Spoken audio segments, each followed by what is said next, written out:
Welcome back to the channel. This video is an update on the iPad navigation video I released recently. I was contacted by Alan and Yvonne who offered to make me a bracket. Alan and Yvonne own an MV200 as well, and that van is undergoing conversion at the moment, and they've been watching the channel for quite some time. So they haven't paid me to promote this in any way. This is just a gift as a way to say thank you for the videos that they've been watching on our channel. They were able to make me a bracket because their business is called Games of War, and they make scale models for use on tabletop gaming and dioramas. As soon as I got the bracket, I glued it into place, and it's been in situ now for over 24 hours. So now I'm able to test it in action. Now, in order to stop it slipping around, as you know, I use this piece of non-slip mat, which provides grip here in the bottom and grip as it reclines back against this. Now this new bracket reclines the iPad further, which I think is great because it provides more grip. There's more surface area at the back in contact, and there's a much better lip on this to stop the iPad coming this way. So that's it in place with the 9.7 iPad, and the 9.7, because it's got a SIM card, works really well for us. But I'd really like to use it with the 12.9 inch iPad Pro for a number of reasons. But our main problem with that one is it doesn't have the SIM function, and therefore its GPS position is rather weak. But let's put the iPad 12.9 in place and see what the difference looks like. So here we have the iPad 12.9 Pro, and I want to use this one because this is also going to be a backup editing device for me if anything goes wrong with the Mac. And also it's got a much larger screen, so things are going to be easier to see. So I've just dropped the pad out of the way for a moment, and I want to tell you about this device, if I can isolate it. This is a Garmin Glow 2, and its job is to provide a fast, accurate GPS signal for any mobile device that doesn't have the SIM circuitry. And in fact, it's actually much better, more accurate and quicker than even those devices that have the SIM slot.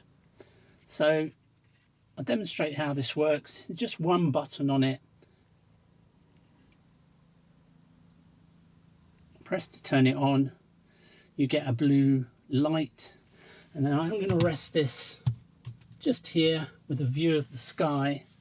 Bring back the iPad, and if we go into settings, Bluetooth, you can see here Garmin Glow 2, and it's already connected.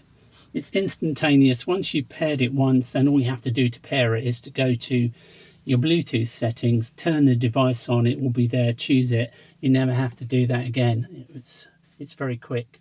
So if I now open the Google Maps, and you can see it's found our position straight away. You can see that that blue area of confidence is actually exactly where we're parked, and it's very small.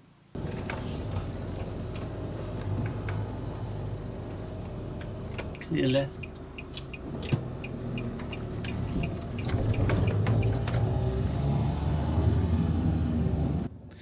If you can see the position of the car coming along the road here, we've got a turning on the left, and I'll turn the camera to view that, and it's clear that the accuracy of the Garmin Glow 2 is absolutely fantastic, and there's no lag at all in your position being reflected on the iPad screen.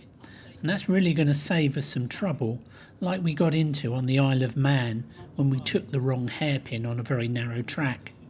And that should be good, shouldn't it, Charlie? Yeah. Don't like that sort of trouble, do we? No, we don't. Just filming the screen in the car doesn't give you a particularly clear view. So this is the quality of the view that I was seeing as we came up to that junction. Now, somebody in the comments made a point that his Garmin device, he finds that perfectly adequate for his needs. And this is not a competition. I'm not trying to say an iPad is better.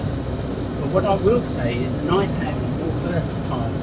So here now we're using an app called Pocket Earth, which is perfect for when we're offline, although I realise a Garmin device would be just as fine. But we can do so many things on an iPad that we couldn't just do on a normal Garmin device.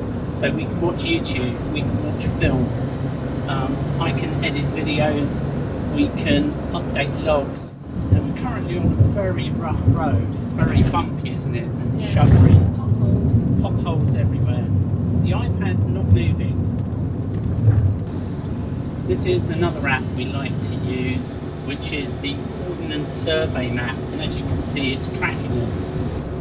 So here we are coming through Borkum Village and tracking ourselves on an Ordnance Survey 1 to 25,000 map. Now you might be wondering what this little thing is. Well, it's an adapter for our CD slot bracket.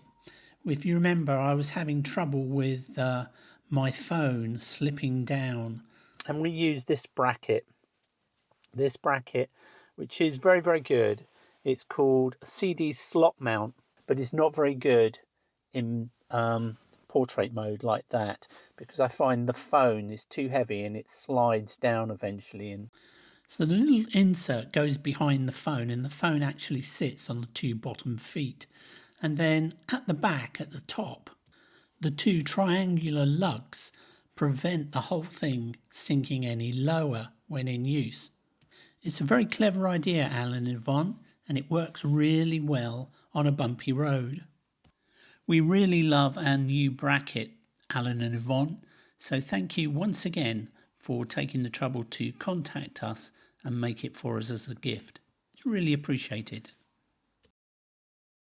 If you found this video useful, then please give us a like and hit that subscribe button for more adventures from the Little Red Camper.